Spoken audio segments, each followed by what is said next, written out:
बिस्मिल्लाहिर्रहमानिर्रहीम।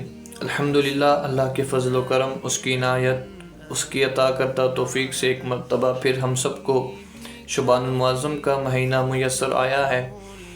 चूँकि ये महीना बहुत ही रहमतों और बरकतों वाला होता है और अक्सर अहबाब का इस हवाले से क्वेश्चन होते हैं कि इस महीने में हमें कौन से अमाल ज़्यादातर अपनाने चाहिए।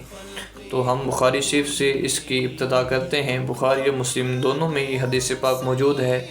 इसकी राविया सैयदा आयशा सिद्दीक़ा रज़ी अल्लाह ताला अन्हा आप हैं। आप फरमाती हैं कि हुज़ूर अलैहिस्सलातु वस्सलाम रमज़ान के अलावा सबसे ज़्यादा जो रोज़े रखते थे वो शुबानुल मुअज़्ज़म के महीने में रखते थे।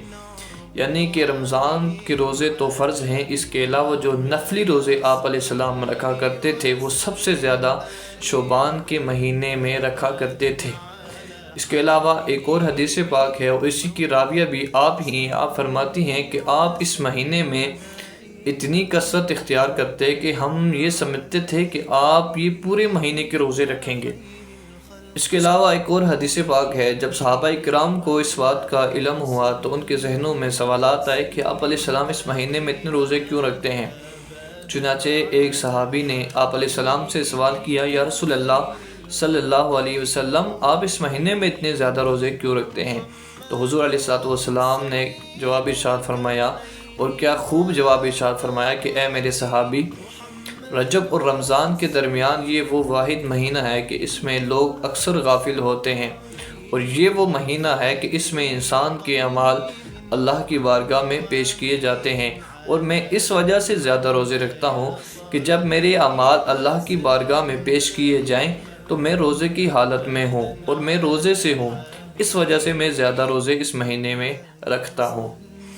अब इन अहादीस मुबारका से हमें ये पता चलता है कि जितना हो सके कसरत के साथ शुबानुल मुअज़्ज़म में हम रोज़े रखें।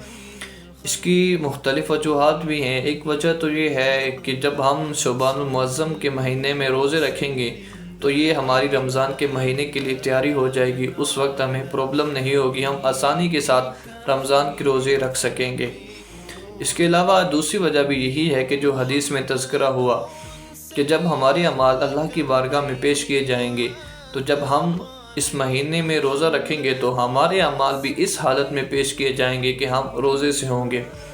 इसके अलावा अगर कोई शख्स जितना हो सके इस महीने में ज़िक्र व अज़कार किए रहें, नवाफिल की कसरत करें, क्योंकि नवाफिल वो वाहिद इबादत हैं कि जिसके ज़रिए से इंसान अल्लाह का कुर्ब हासिल करता है, जिसकी वजह से इंसान अल्लाह के ज़्यादा करीब होता है।